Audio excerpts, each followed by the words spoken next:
I want to talk tonight about Israel, the deep state, and the prophetic clock. Keep your eyes on Israel. Don't take your eyes off Israel.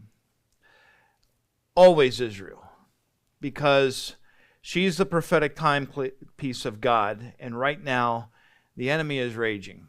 I've had a lot of discussions with people, especially over the last couple years, about Israel, and some people are not big fans of Israel, what they're doing. But Zechariah says this, and I believe we're living in this time of Zechariah 12, 2-3. Behold, I'm about to make Jerusalem a cup of staggering, a heavy stone for all peoples. That's a necessity. God is setting up the necessity for Israel. I'm unapologetically supportive of Israel. I believe Israel is put there. This tiny nation has survived in a world against all odds. 26 times, as I counted in my research, where there have been a coordinated effort to attempt to destroy the nation. She's surrounded by 52 countries that all don't want her there. And yet she lives. She thrives. She does things in this world that we can't ignore as far as the blessings that she's brought to the world. Innovations, just tremendous things. Now, is she perfect? Absolutely not. You don't have to go very far past the Pentateuch to see that Israel really gets it messed up. But God's faithful. And we have to look at God and say He's faithful. He's faithful in His covenants with Israel. He's faithful with them. And if He turns His back on Israel, then we as Gentile believers grafted into the olive tree of God have great concern for our own salvation and security. God called Israel out for a very specific purpose, that is not ending. And we're going to look into some of those covenants soon. But let's call out the convergence that's happening. This week, Netanyahu meets with Trump for the third time this year. Not a coincidence. And most of us are pretty aware of the deep state working to destroy Trump. Smear his name, whatever they can do to... He's far from a perfect person. He's far from a perfect president. But I believe that God's appointed him for such a time as this. And I believe the same thing is with Prime Minister Benjamin Netanyahu, who has also faced a significant, and this is, it's hard to dig through the muck of modern media to find the truth. And he has faced the same deep state slander that our president has. The same demonic forces trying to crush biblical truth in America are at work in Israel. Understand, the enemy knows that if it can destroy Israel, it can destroy God's plan. And he believes he will do so. So, for that very reason alone, we want to see Israel thrive. I was just there, you know that. I've talked to many IDF soldiers while I was there. I'm a soldier myself, state trooper. I know the warrior mindset. And I know the difference between those that are driven by a dark agenda and those that are seeking noble victory. The guys that are going into Gaza are not looking to harm. They're looking to cast out evil, but they hate the killing. They hate the innocent life being lost, and they're working very, very hard to make sure that doesn't happen. I was just in conversation. Jerry asked me how Ariel was doing. I was just in conversation with him today, and he said, "Pray for me, pray for us, because we're fighting a fight not only against the enemies of Israel, but the enemies within Israel." And so the same playbook is at work. Deception, lawfare, and deep state sabotage. Netanyahu met with Trump today and yesterday also. There's a commentator I like to read from Israel. His name is Avi Abilo. He is very intuitive onto things, and he said, this isn't just Gaza. This is a coordinated effort to destabilize Israel and topple Netanyahu. Now, why do they want to topple Netanyahu? For the same reason that we have the woke demonic ideology that's seeking to topple Trump and Christian America. This is pushing against not a political agenda, but a spiritual movement. And Psalm 83:4 says, come, let us wipe them out as a nation. This is the world leader scheming. Let the name of Israel be remembered no more. As I said, there's this internal war among the unelected elite, the same globalist agenda that we see with Musk and Peter Thiel and these other guys. The same type of agenda is pushing in Israel as well.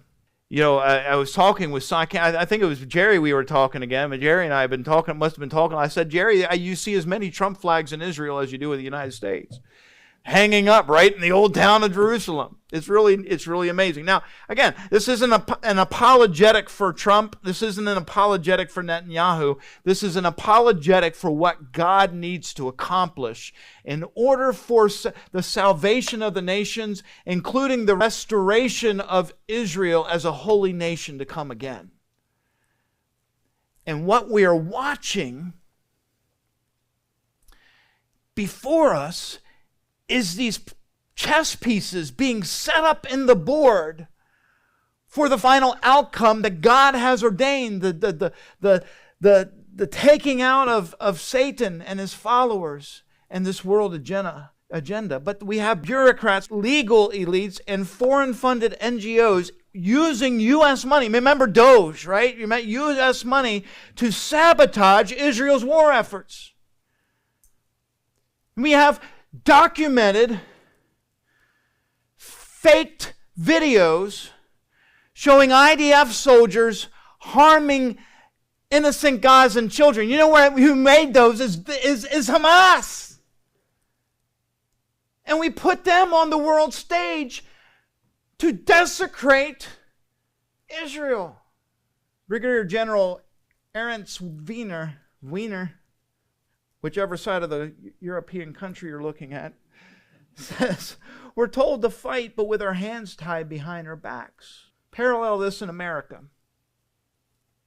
We saw the president issuing legal orders for the government to act in a certain way, with liberal, woke judges undermining everything he did. Again, I'm not making an apology whether those things were good or bad. I'm just saying when you have somebody in authority to say, this is how the government needs to be run, this is how the military needs to be run, these are the things that need to be taking place in our country within my power, and we have external people who are not within their purview to push against them, we have to say, why? This isn't political, this is prophetic. This is prophetic, and what we are seeing in the world stage is happening because, remember, Israel is God's prophetic time clock. We go back to Daniel. Fundamental in understanding prophecy. They were established as God's covenant people. Genesis 12 verse 3. Romans 11 verses 1 and 2. She has gone off in a direction that is in violation of the covenant that God put before them. They're in violation of the covenant. But God has stayed faithful because He said it's an everlasting covenant and I won't break it. No matter what, Israel, in these certain things that I have set before you, not all things, but in these certain things that I have set before you, your land, your people, the nation, I will always be your God and you will always be my people. And so her restoration and turmoil are prophesied. This has to happen. Why? Because God is setting the stage. He's making things happen. Do we understand fully why? No. Prophecy can be blurry. But as time is going on, we're getting a more clear picture. But this is a deceptive piece. And as I said, there is coming a time where Israel is going to be living under a false peace. Ezekiel 38, verse 14, it says that Israel is going to be living at peace just prior to this war. So here we have Netanyahu and Trump. And they're planning and they're scheming. And Trump's objective is Middle East peace. He thinks that he can bring it. He thinks that he can set it up. He made a comment. It was very interesting. I was watching a portion of a press conference where someone asked Trump about the two-state solution. And he said, well, why don't you ask Bibi over there, because he's a very smart man and he knows things. And the body language was interesting. The voice, Netanyahu's a very boisterous man. He stands and he has that deep booming voice and he speaks with authority, and he was very shy about his words. He was very careful with the words he chose. But this deceptive peace is going to continue with a global hatred towards Israel to the point where we see this war break out, and that's going to what brings the Antichrist to broker false solutions. And in the midst of that, a trumpet is going to sound, and the church is going home. My friends, whether you're watching online or here, let me tell you what we're witnessing. We are witnessing the global stage being arranged for the homecoming of the church and the great setup for the great get-up. We are not watching mere politics. So if anybody is sitting there or watching or anything just saying, well, there he goes being political again, you don't know what you're talking about. It's the policies that are bringing forth the prophecies. And we're watching stage setting for the ultimate showdown between God's plan and Satan's rebellion. This is why I say we have to watch Israel. And we have to pray for Israel. Jesus said, Matthew 24:32, from the fig tree learn this lesson. What is he saying? You can't learn a lesson if you're not willing to watch and pay attention and be ready. Who's the fig tree? Israel. Psalm 122 verse 6. Pray for the peace of Jerusalem. There's got to be a heart, a burden for God's people. Say, Lord, I want to see your peace come to these people. Your people. We have to reject replacement theology. God's covenant with Israel is eternal and unconditional and was never intended nor was replaced by the people of the church. Has Israel been shelved? Yes. They're up there on the shelf.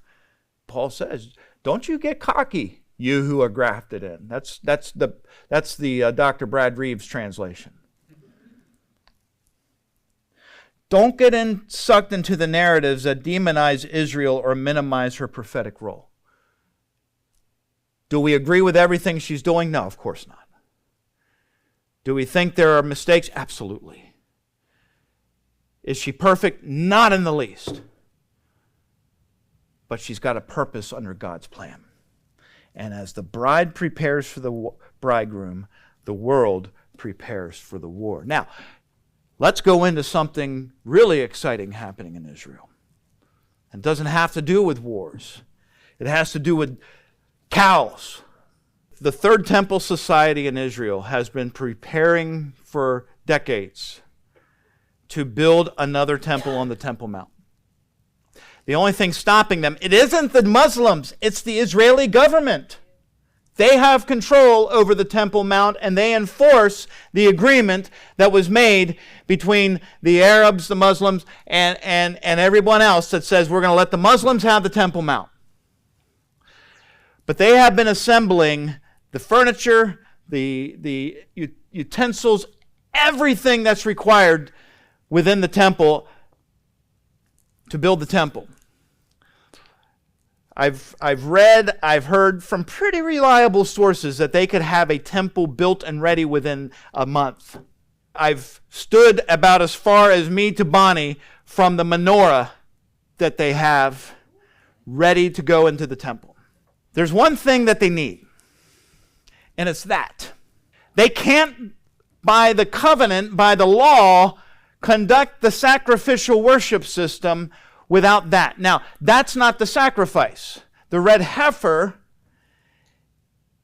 is what is needed so the priests, which they already have assembled, they already have identified people that could be the high priest. They have everything, they have all this worked out and ordered. Except for that. Because without that, the priests cannot be ceremonially clean. There is a specific and direct process in order for the priest to conduct the sacrificial worship, to be ceremonial clean, to conduct the sacrifices. And they have 3 of these. But there's a prescription. They have to be so old, they have to be pure. And so the Talmud says, which is a little more above the law than what's in the Mosaic law, says that they can't have more than 2 hairs, 2 white hairs or 2 black hairs. Now, where were these heifers raised? Rockwall, Texas, home of our friend Olivier Milinek. You can't make this stuff up. I mean, you guys got so much inside information. And so when I read this story, Olivia and I had FaceTime today, and I said, Olivia, is this credible? I got it from a credible source, but I said, I want to make sure. I don't want to teach on this tonight if it's not credible. He says, it's good. All right. We understand the importance and the significance of the red heifer.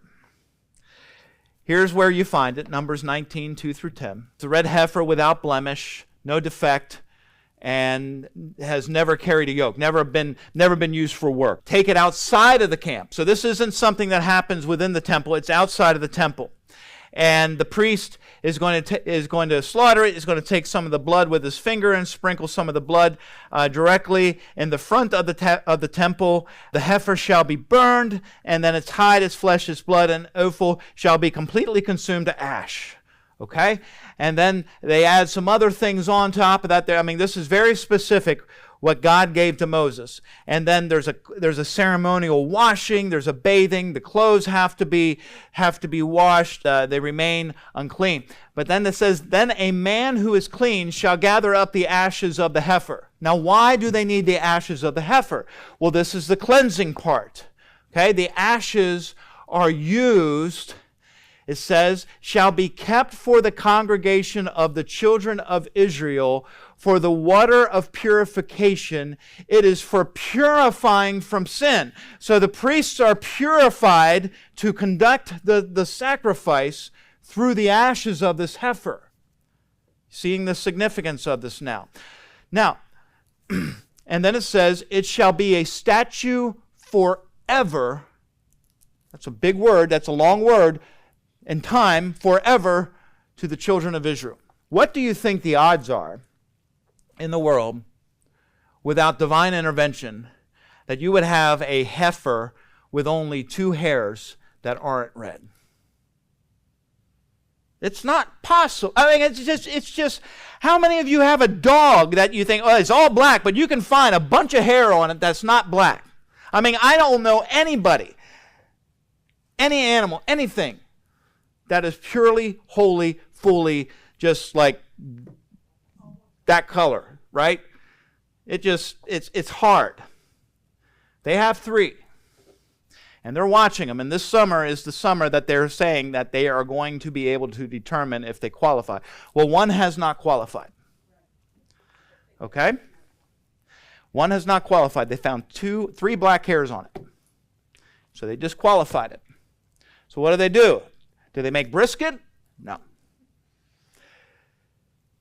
The Third Temple Society has conducted a rehearsal ceremony to sacrifice the heifer. We got to know that. We got to get this right. We only have 3. One's not qualified, so we need to practice with this thing so that we make sure we get it right when the time comes for us to do this. How close are we? Oh, we're close. Oh, we're close. Now, only God, in my summation, only God can produce a heifer that is pure like that. So when God says the time is right, when God says, Israel, go ahead with the red heifer. Because what's going to happen is the Antichrist is going to come along. Mr. Antichrist is going to say, Israel, for the peace of the world, you may have the Temple Mount, you may build the temple, and you may make a sacrifice and restore the sacrificial worship system. How many decades has it taken them to build these things up, to get to the red heifer and everything else? It's all in God's timing. And when God says, hey, there's your red heifer from Rockwall, Texas, the time is there. That's amazing, isn't it? How close are we? I'm not sure if it was Jerusalem Post, but a reputable information. It happened last week. Ben Gvir lifted the ban where they're allowed to worship on the full temple grounds. So it's not just been... Yes. They've been able to set up all the things necessary for the temple, but one of the holdouts is also geography, that they've been held back from being in the specific spot that they want to be. So I read that Ben Gvir had lifted this ban, and that I've seen the video of them. Before, it's like they could go, and then, the police or the IDF would be around them going, shh, stop praying, stop singing. Their own people, stop singing, stop praying, because the WAF, WAQF, the WAF that are in charge of all that area. But the ban's been lifted, and they've been singing, dancing, praying out loud, prostrate on the ground. You're 100% right. The whole campus. You got it. This is big, because there was laws in place, bans in place for any kind of worship, and the Israel, especially the Hasidics, would try to get up there, and they would try to do some form of worship. And so they would try to sing, or they'd move their lips. And so they had police, both Temple Mount police and the IDF up there to keep the peace. And one time I was in Israel, and we were going to go up. I think at the time we were there, we were talking about getting up to the Temple Mount, and they had a big uprising. I don't know if you remember that. So what would happen is, these guys in the big furry hats would walk around, and the Hasidics are a bit obnoxious. I mean, they're just kind of like your holy roller version of Jews. And so they would walk around, and you know how a lot of times they'll pray like this. So they would try to do this, and then the police would say, stop, stop, stop. Or they'd try to sing songs, and the police would say, stop, stop, stop. They'd even walk around, and they'd drop stuff out of their pockets. In the name of, you try to worship. And this is how they would try to sneak and worship. And what would happen is they'd have this big uprising, because the police would stop them. The Muslims would get all upset. And the IDF, they're a peacekeeping force. They're not worried about religious service. They would have to intervene, and they would kick the Jews, the Hasidic Jews, off the temple. They'd close the Temple Mount off for a while, and then they start working back. Well, since October 7th, they've lifted this ban, so that the Jews are going up on the Temple Mount, and they're worshiping. They're singing, they're dancing, they're praying, they're laying prostrate on the ground, like you said, and that's a big step. There is talk about allowing the Jews to go ahead and start building the third temple. There is signage being put up in Jerusalem that are pointing towards the third temple. This is happening live. You're watching it. Are we getting close? Are we getting close, friends? Church, this isn't just ranching in Texas or ritual practice in Jerusalem. It's stage setting for the ultimate deception of the Antichrist on the Temple Mount, and the clock is ticking. So, what do I say? Church, here's what I want to say. Again, I know some of you don't agree with me on the Israel issue, and that's okay. We can disagree, and we're still brothers and sisters, and I love you just the same. Don't throw the prophetic baby out with the bathwater. And your disagreements with Israel and what she's doing, I talk to people and I say, yeah, I get that, and I hope that's not true in a lot of cases. But Israel's still the apple of God's eye. And the world is watching her, and so should we. Watch, pray, and be ready, because the King is coming. Remember, Jesus said to his disciples, when you see these things happen, lift up your heads, for redemption draweth nigh.